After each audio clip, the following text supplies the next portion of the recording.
नमस्कार निकल गई ऊंची। क्या बात है, बहुत बढ़िया, बेहतरीन, दैट्स ग्रेट। इसके सेल में प्रॉब्लम हो गई है या तो सेल नहीं मंगवा लेंगे जरा। फर्स्ट टाइम जो आए, पहली बार, गुड, वेरी गुड। और बार बार कितने लोग आते हैं, तुम लोग धन्य हो, एक बार भी और लोगों को नहीं लेके आए। तुम बार बार आ रहे हो लेकिन साथ में लेके नहीं आ रहे हो। इस चीज के ऊपर काम करना है। मैं अभी कुछ बातें आप लोगों के साथ डिस्कस करूंगा। हरियाणा से मैं आया हूं, प्रमोद गुलाटी मेरा नाम है। मेरी आवाज बिल्कुल सही आ रही है? लास्ट लाइन तक आवाज मेरी ओके आ रही है?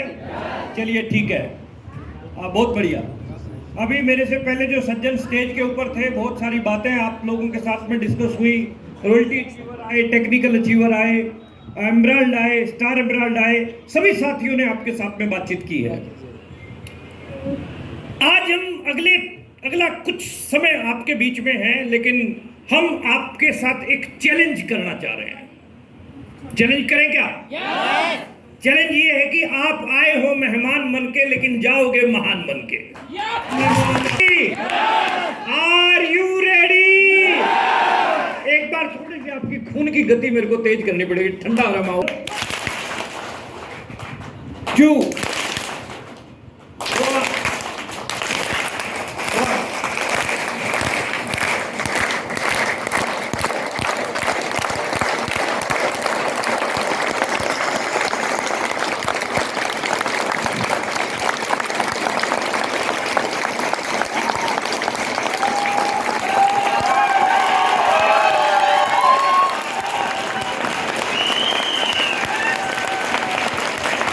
यही है कैसे चलता है ये काम, क्यों करें हम इस काम को, इन सारी बातों के ऊपर हम खुल के बात करेंगे आज। बोलो तैयार हो आप? ये मेरी तरफ से पूरी तैयारी है। मेरी तरफ से तैयारी को लेके चैलेंज नहीं है, आपकी तैयारी भी चाहिए। बोलो तैयार हो क्या? भोला प्रसाद जी के साथ में भी डिसीजन हुआ कि ये मीटिंग रात 3:30 बजे तक चलेगी। बात है यार, खतरनाक लोग आप लोग। अगर आप तैयार हो 3:30 बजे तक बैठ रहे, अब बात है भोले भाई, खतरनाक आदमी बिठा रखे हैं तुमने सामने। क्या बात है, गजब गजब। इतना लंबा नहीं है, मेरी भी ट्रेन है पटना से। मुझे भी निकलना है, लेकिन वो तो मैं आपका कैलिबर चेक कर रहा था कि वाकई आप इतना टाइम तक बैठने के लिए तैयार हो गया। That's great, very good. Sita माता की पावन धरती को मैं प्रणाम करता हूं और आप सब साथियों को जय आशीर्वाद बोलता हूं। बिना म्यूजिक के हम चलेंगे तो थोड़ा टाइम बचा लेंगे। तो क्योंकि मैं म्यूजिक लेने के बाद फिर मैं हरियाणा का मैं रहने वाला हूं साहब। हरियाणा में मैं एक प्राइवेट स्कूल के अंदर नौकरी करता था। आज से लगभग 18 वर्ष पहले की ये बात है। हर व्यक्ति अपनी जिंदगी को चलाने के लिए कुछ ना कुछ कर रहा है, कुछ ना कुछ उसकी वर्किंग रहती है। हर व्यक्ति की कुछ ना कुछ वो करता रहता है। कोई नौकरी कर रहा है, कोई खेती कर रहा है, कोई व्यापार कर रहा है, कोई दुकान चला रहा है, कोई पेट्रोल पंप चला रहा है, कोई फैक्ट्री चला रहा है। यस और नो? अपने आप सेट हो जाएगा, सब सेट हो जाएगा। कुछ ना कुछ कर रहा है। ऐसे ही मैं भी नौकरी कर रहा था। नौकरी के बारे में बोला जाता है कि भूखा मरने नहीं दूंगी और तरक्की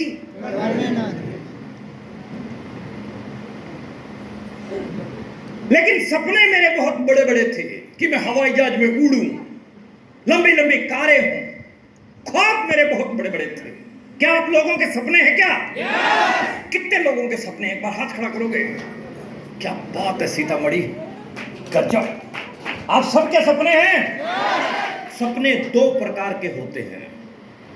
एक पहला सपना वो होता है जो सोने के बाद आता है, और दूसरा सपना वो होता है जो सोने नहीं देता। कौन सा सपना है अपना? क्या बात है सीतामढ़ी, सोने के बाद वाले सपने हैं सबके। कौन से सपने हैं? सोने नहीं देते। That's great. सोने नहीं देते मतलब वो सपने जो हमें सोने ना दे, मतलब वो सपना आपका जो अपने को सोने ना दे। ऐसे सपने आपके जो आपको सोने ना दे। That's great, very good. चलिए बात करते हैं कि उन सपनों को हम कैसे पूरा कर सकते हैं। मैं कहाँ था, मैं कौन था, कैसे मैंने अपने सपने पूरे किए, उनके थ्रू आप कुछ कुछ बातें आपको समझ में आने लग जाएंगी। मैं नौकरी कर रहा था साहब, 2300 रुपया एक महीने का मेरे को मिलता था, 2300 रुपया। लेकिन 2300 रुपया सन 2002 की ये बात है। एक बेहतरीन दिन मेरी जिंदगी के अंदर आया। जिस इंस्टीट्यूट में मैं as a computer teacher job करता था, वहां के प्रिंसिपल साहब के खास जानकार, जिसको आज पूरा इंडिया जानता है, मिस्टर राकेश शर्मा गोता, मेरे प्रिंसिपल को आरसीएम बिजनेस बताने के लिए आए। मेरी राकेश सर के साथ कोई जानकारी नहीं थी। मैं साइड में कंप्यूटर पे बैठा काम कर रहा था। राकेश सर को राकेश सर मेरे प्रिंसिपल को आरसीएम के बारे में बता रहे थे। साइड में बैठे बैठे कुछ बातें मेरे को समझ में आ रही थी, कुछ 10-15 मिनट का मार्केटिंग प्लान राकेश सर ने दिखाया। 15 मिनट मार्केटिंग प्लान सुनने के बाद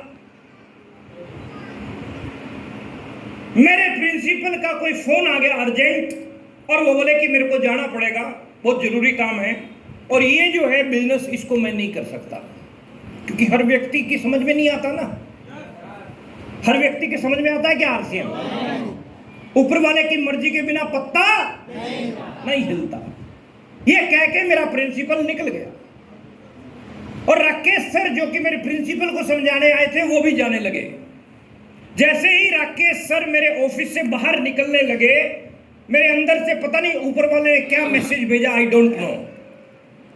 मेरे ये फीलिंग आई कि प्रमोद इसको जाने मत दे, और मैंने पीछे से आवाज लगाई सर को। मैंने कहा सर 1 मिनट रुकना। सर रुके। मैंने सर से पूछा कि सर जो अभी आप मेरे प्रिंसिपल को समझा रहे थे, क्या उस काम को मैं भी कर सकता हूं? He is very excited. आपसे कोई ये पूछे कि आरसीएम कैसे करना है मुझे बताओ, तो आप एक्साइटेड होगे कि नहीं होगे?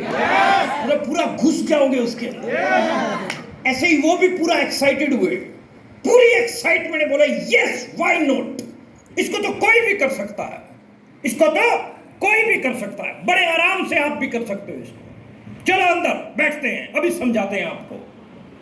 तो मैंने कहा सर अभी तो मैं जॉब कर रहा हूं और ये सीसीटीवी लगे हुए हैं सारे, और जॉब का मतलब आप सब लोगों को पता है, JOB जॉब, जस्ट ओबे योर बॉस, है ना।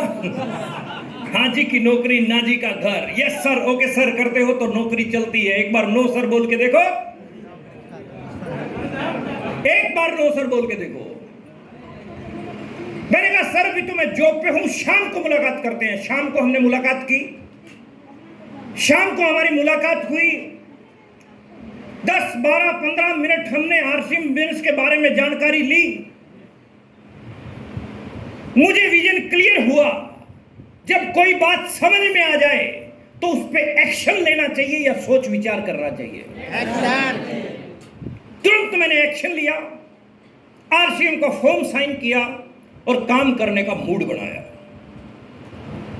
काम करने का मूड बनाया और मूड बना के काम करना शुरू कर दिया।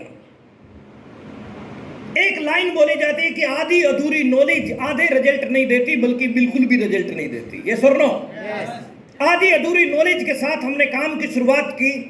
रिजल्ट हमें उतने अच्छे नहीं मिले, उतने अच्छे क्या कुछ भी नहीं मिले। मैं लोगों को समझाने जाता था, उल्टा समझ के घर पे आ जाता था। आप भी लोगों को समझाने जाते हो? क्या आपको भी लोग समझा देते हैं? बिल्कुल सही जा रहे हो, बिल्कुल सही। मैं जाता था समझाने, लोग समझा देते थे। एक वो कंपनी आई थी, एक वो आई थी, एक वो लुट गया, एक वो बर्बाद हो गया, ऐसा कुछ कुछ बोल देते हैं लोग बोल देते हैं कुछ कुछ। ऐसे ही लोगों ने समझा दिया साहब। लोग नहीं छोड़ने वाले, लोग छोड़ते हैं क्या?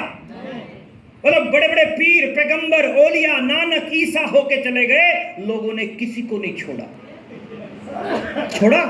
नहीं।